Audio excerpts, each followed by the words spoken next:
It started like any other sunny Saturday in Maplewood Meadows, a neighborhood so pristine, it felt curated. Lawns were trimmed with military precision, mailboxes matched down to the decorative flag, and the sidewalks were pressure-washed with cult-like consistency. But beneath that suburban serenity lurked a force more terrifying than any natural disaster: the HOA president, Karen Whitmore. Karen ruled our cul-de-sac like a suburban dictator with a clipboard. Her hair was always in a tight, unforgiving bun, her expressions permanently set to disapproval, and her mission in life was to eliminate anything that dared to show individuality. Halloween inflatables? Too tacky. Christmas lights in November? Outrageous. And now, lawn gnomes. The decree arrived in a beige envelope, the font stiff and official. Effective immediately, all decorative lawn gnomes are prohibited under Section 14B of the Visual Harmony Code. I laughed when I first read it, thinking it had to be a joke, a neighbor's prank maybe. But no, Karen was serious. Dead serious. A week earlier, old Mr. Jenkins had placed a small, hand-painted gnome by his rose bush. The next day, Karen was there with a tape measure and a warning notice. It escalated fast. Now, I had never really cared for lawn gnomes before. I didn't collect them. Didn't even think they were cute. But something about the way Karen treated them, like they were some kind of visual disease, ignited something in me. The rule wasn't about aesthetics, it was about control. That night, I sat on my porch with a cold drink in hand and stared at my front yard. I didn't know it yet, but a spark had been lit. Karen wanted conformity. I was about to give her chaos. If she wanted a gnome-free street, she'd just declared war on the wrong lawn. The next morning, while the dew still clung to the blades of grass, I planted my first act of rebellion, a single gnome. He wasn't flashy, just a smiling little guy in a red hat holding a watering can. I placed him right at the edge of my walkway, where Karen was guaranteed to see him during her daily patrol. It felt absurdly satisfying, like slipping a thumbtack into the sole of tyranny's shoe. By noon, Karen was on my porch. She didn't knock. She glared through the screen like a prosecutor staring down a hostile witness. "You received the letter," she said. "I saw your gnome." I sipped my coffee and offered a smile. "His name's Gerald," I said. "He's not much of a talker, but he's friendly." She didn't appreciate the humor. A formal citation appeared in my mailbox that afternoon, threatening a $50 fine per day the gnome remained visible. I left him there anyway. The next day, Gerald had company. A smaller gnome with a fishing rod joined him by the bird bath. Then a third showed up near the hydrangeas. I wasn't buying them. They were appearing mysteriously, gifts from anonymous neighbors who'd had enough of Karen's iron grip. One even had a tiny handwritten note taped to its back. "For the resistance." Karen's emails got longer, more frantic. She scheduled an emergency HOA board meeting, accusing me of instigating an atmosphere of anarchy. She called the gnomes a blight, a threat to property values. I countered with sarcastic emails of my own, quoting the US Constitution and citing freedom of whimsical expression. Neighbors started talking in hushed tones. Some cheered me on privately, afraid to go public. Others cautiously placed their own gnomes, usually at night, under cover of darkness. One morning, Karen marched down the street with a trash bag and confiscated 3 gnomes from different yards, including one from the Thompsons' front step. That night, someone painted a gnome mural on the HOA clubhouse wall. Karen was livid. She blamed me, but I had an airtight alibi involving a Zoom call and 3 witnesses. What started as a petty rule had become a neighborhood uprising. The line had been drawn. Karen may have had her bylaws, but we had shovels, gnome molds, and a growing sense of purpose. The idea struck me late one night as I stared at Gerald, and his growing band of ceramic brothers, all huddled defiantly in my garden like a tiny militia. Karen had just sent her 5th email of the week, a particularly dramatic piece that referred to the gnomes as the seeds of civil decay. I read it 3 times, partly in disbelief, and partly because I couldn't believe someone had used the phrase civil decay to describe garden ornaments. And that's when it happened. That's when the spark turned into a bonfire. If she thought a few foot-tall gnomes were a threat, I wondered what she'd do when confronted with something truly horrifying, like a 10-foot-tall gnome holding a lantern and staring directly into her bedroom window. It began as a joke, a fantasy born of frustration and spite. But the more I thought about it, the more it made sense. Why settle for a handful of hidden rebels when I could create a gnome army large enough to make headlines? I grabbed a notebook and started sketching. Big beards, huge hats, glowing eyes, maybe even one riding a snail. I wasn't just going to annoy Karen. I was going to build an art installation she could see from space. The next day, I drove to the hardware store and loaded up on wood, chicken wire, cement, and enough red paint to flag me on a government watch list. I told the cashier I was working on a seasonal sculpture project, which wasn't a total lie. Back home, I cleared out the garage, set up sawhorses, and turned my modest suburban home into a gnome factory. I started building. The first one was rough, a little crooked, more Frankenstein than folklore. But I was proud of him. I named him Reginald. When I unveiled Reginald on my lawn, it felt like a line had been crossed. Not just in height, but in intent. This wasn't passive resistance anymore. This was a declaration. Neighbors gawked, cars slowed, kids took selfies. Someone left a cupcake at his feet, like an offering. And Karen. She stopped dead in her tracks, stared up at Reginald's looming frame, and turned a shade of red that not even my gallons of paint could match. I smiled. The revolution had just gotten tall.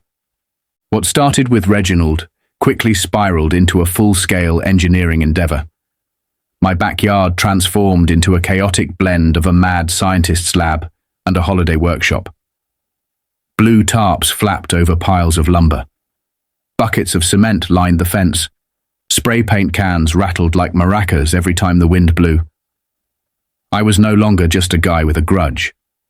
I was the self-appointed general of the Gnome army, and I took my role seriously. By the end of the first week, Reginald had 2 companions. Thaddeus, who held a pitchfork and wore a monocle made from a bicycle reflector, and Penelope, the first and only lady gnome, complete with a bonnet sculpted from papier-mâché and an unsettling smirk that made children nervous. Each statue was bigger, bolder, and slightly more unstable than the last.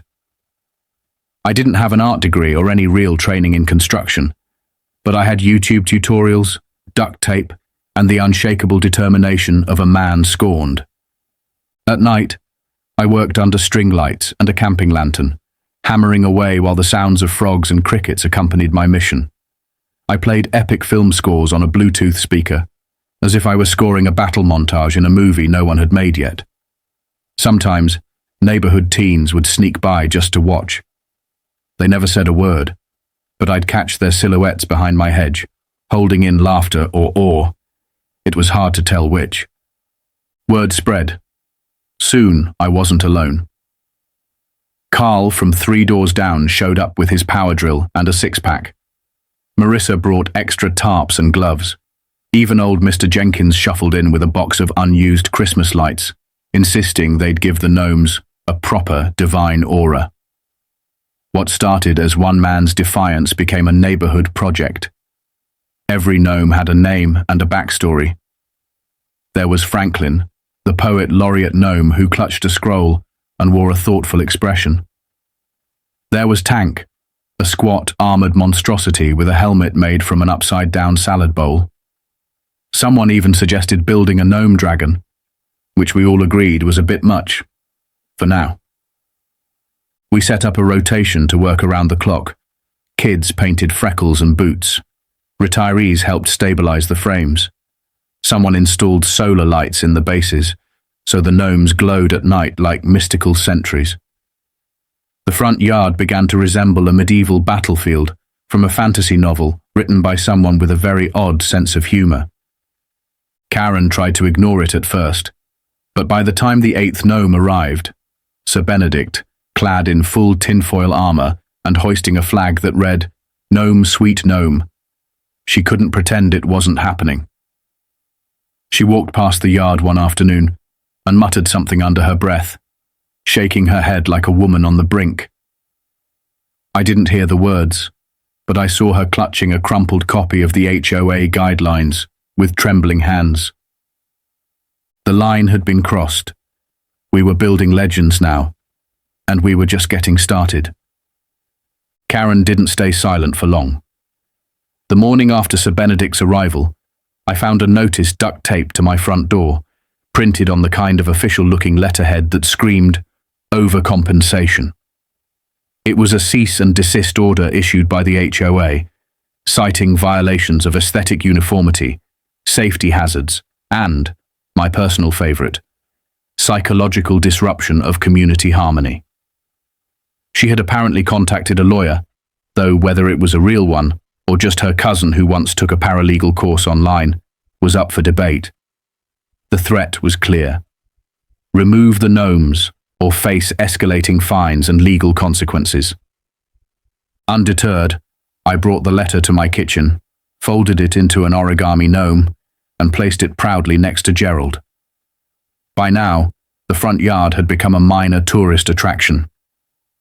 People from nearby neighborhoods drove by to gawk, some rolling down their windows to shout encouragement, others just snapping pictures.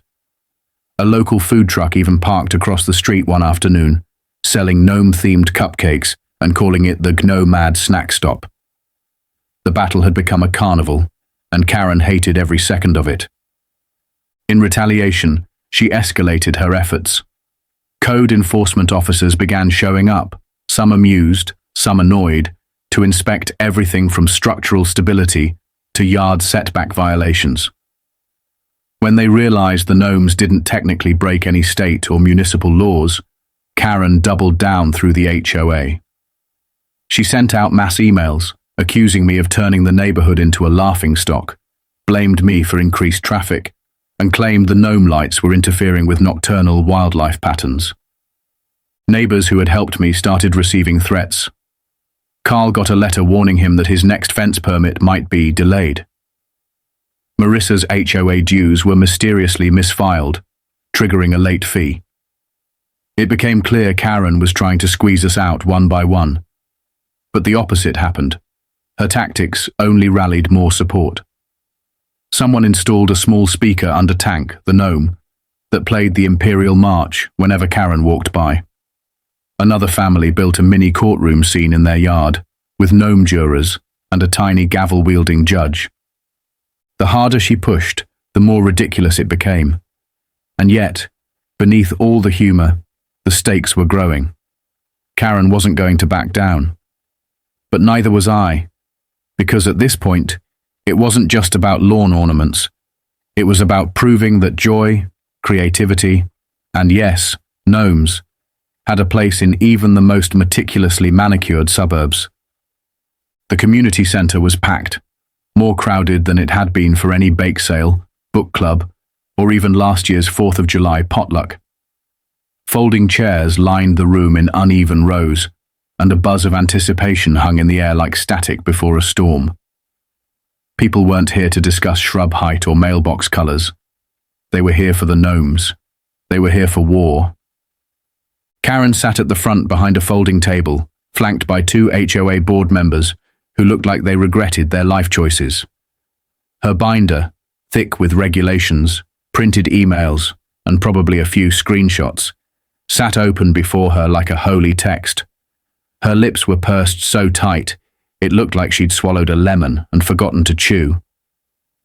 I sat a few rows back, dressed not in war paint or armor, but in a bright red shirt with a gnome silhouette and the words, "You shall not pass," in bold white letters. She called the meeting to order with the cold clack of a gavel. We are gathered to address a violation that has brought unwarranted attention and chaos to our community. She launched into her speech, citing the bylaws line by line, detailing the history of decorative restrictions, and accusing me, without using my name, of willful rebellion and inciting neighborhood unrest. She even presented a slideshow, complete with pictures of each gnome, their dimensions, and what she called their potential to visually intimidate. When it was my turn to speak, I stood slowly, holding a stack of papers in one hand and a poster board in the other. I started with the basics, a petition signed by over 70% of the neighborhood in favor of keeping the gnomes. Then I handed out printed letters from residents, each one detailing how the gnomes had brought laughter, bonding, even improved foot traffic to the area.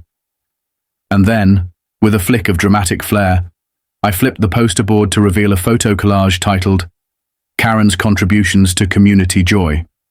It was blank. The crowd laughed. Someone clapped. Karen turned crimson, but I wasn't done. I calmly presented a summary of questionable financial decisions Karen had made. Minor infractions, sure, but telling. Reimbursements for community improvements that had mysteriously funded her personal landscaping. A motion for a $400 custom clipboard engraved with her name. Eyebrows rose. Whispers stirred. The room was shifting. Then Marissa stood and asked a simple question. "Can we vote for new leadership tonight?" It was like cracking a dam. One by one, neighbors raised their hands in support. A board member, clearly tired of being used as a pawn, nodded and called for an informal vote. Hands shot up like popcorn in a hot pan. Karen tried to object, but her voice was drowned out. The motion passed. Karen was removed as HOA president on the spot. She stormed out of the room, binder in hand, muttering about lawsuits and disorder. As the room erupted in applause, I didn't say much. I just smiled and thought of Reginald, standing tall back home. We hadn't just built statues, we'd built a movement. The next weekend, the streets of Maplewood Meadows transformed into something out of a storybook fever dream. What began as a joke and a protest had become a full-blown celebration of rebellion, unity, and of course, gnomes. The newly restructured HOA, now under the relaxed and perpetually flip-flop wearing leadership of Carl, had not only lifted the gnome ban, but approved our request for a neighborhood parade. A gnome parade. It was official, printed on the newsletter in Comic Sans, with a tiny gnome emoji in the header. We started setting up at sunrise. Front yards were dressed like stages, each showcasing handcrafted gnomes in every imaginable pose and profession. There were firefighter gnomes, yoga gnomes, pirate gnomes, and one disturbingly realistic Elvis gnome. Someone even built a mini float featuring a gnome rock band, complete with tiny drumsticks and flashing lights. I rolled out my own float from the garage, a small trailer carrying Reginald, Thaddeus, Penelope, and the rest of the original resistance in full battle formation. They were freshly painted, gleaming under the sun, with a bubble machine sending puffs of soapy glory into the air as we rolled through the cul-de-sac. Neighbors marched alongside their creations, waving to onlookers, some dressed in gnome hats and fake beards, others pushing gnome-themed strollers. Kids darted between floats, handing out red and green cookies shaped like pointy hats. Even local businesses got in on the fun. The bakery on Elm Street handed out free cupcakes with little gummy gnome toppers, and the ice cream truck blared cheerful music while sporting a banner that read, "Power to the pointy-hatted." Then came the media. A small crew from the local news showed up, intrigued by the story of an HOA power struggle turned neighborhood spectacle. They interviewed Marissa about her freedom garden, Carl about grassroots governance, and me, standing beside Tank the Gnome, about how it all started. I gave the simplest answer I could, one-woman band Gnomes. So we made them bigger. People laughed, clapped, and carried on. But beneath the whimsy was something real. For the first time in years, our neighborhood felt alive. We weren't just well-manicured strangers living side by side. We were a community, bound together by a ridiculous yet beautiful act of resistance.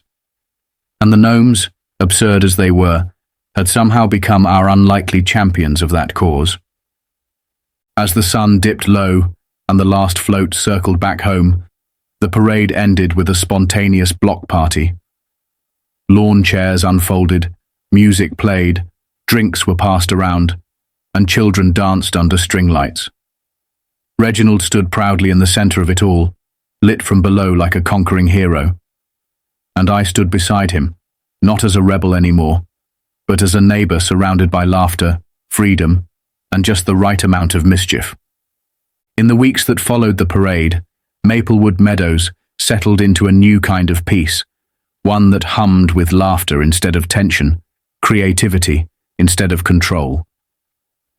The Gnomes remained, not just in my yard, but scattered across the neighborhood like tiny, joyful monuments. Some stayed large and proud, others small and hidden like secrets waiting to be discovered. People began naming them affectionately, giving them stories and personalities. There was no formal agreement, no gnome policy drafted in legal language. They were just there, woven into the identity of the neighborhood, like flower beds or porch swings. Karen moved out quietly. One morning, her blinds stayed down, her car absent from the driveway.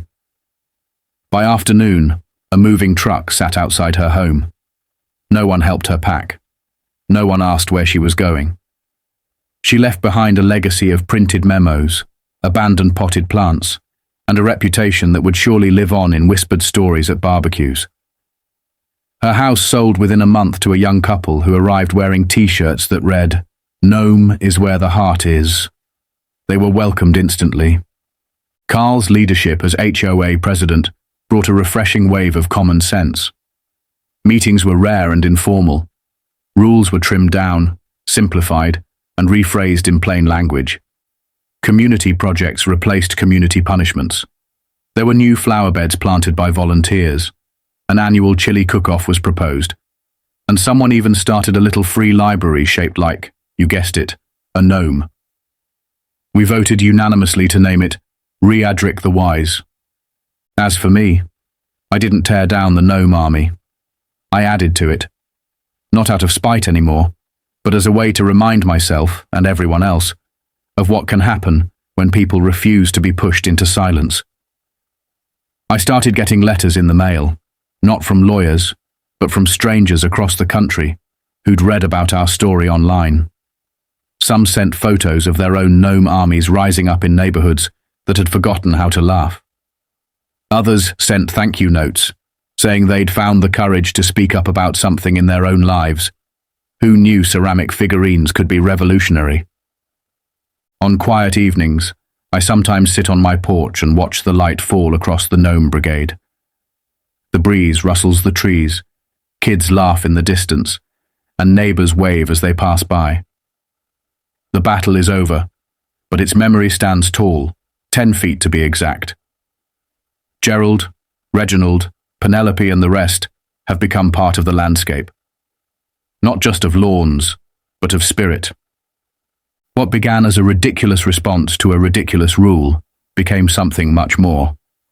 It reminded us that conformity isn't the same as community, that rules mean nothing without reason, and that sometimes the most powerful form of protest is a little absurdity standing proudly on your front lawn.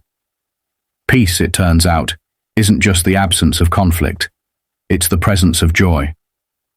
And here in Maplewood Meadows, joy comes with a pointy hat and a mischievous grin.